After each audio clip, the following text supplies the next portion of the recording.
Hi friends, ஈஸியாக ஒரு snack ரவை இருக்கா? அப்போ கிறிஸ்பியான வடை எப்படி செய்கிறது பார்க்கலாமா? அதுக்கு நீங்கள் ஒரு கிண்ணம் ரவை எடுத்திங்கன்னா 2 கிண்ணம் தண்ணி, ஒரு கடாய் வச்சு தண்ணி ஊற்றி தேவையான அளவு உப்பு போட்டு சில்லி ஃப்ளேக்ஸ் போடுங்க. சில்லி ஃப்ளேக்ஸ் இல்லைனாலும் பரவாயில்ல.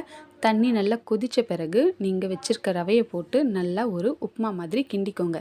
இதுக்கு நீங்கள் உப்புமா மீந்துட்டா கூட வடை மாதிரி தட்டி போட்டுக்கோங்க, செம்மையாக இருக்கும். இப்போது நீங்கள் வச்சுருக்க ரவையை போட்டு அதுக்கு தேவையான அளவு வெங்காயம், பச்சை மிளகா போட்டு வடைக்கு உருட்டுற மாதிரி உருட்டி வச்சுக்கோங்க. ஒரு கடாயில் எண்ணெய் ஊற்றி எண்ணெயை நல்லா காய வைங்க. எண்ணெய் நல்லா காஞ்ச பிறகு போட்டிங்கன்னா தான் உங்களுக்கு எண்ணெய் குடிக்காது, இல்லைன்னா ஃபுல்லாக எண்ணெய் குடிச்சிடும். நல்லா எண்ணெய் காஞ்ச பிறகு போட்டுட்டு நல்லா கோல்டு கலரில் பொன்னிறமாக வறுத்திங்கன்னா கிறிஸ்பியான வடை ரெடி. நான் இன்னொரு ஈஸியான ஸ்நாக்ஸில் உங்களை பார்க்குறேன். பாய். Thank you.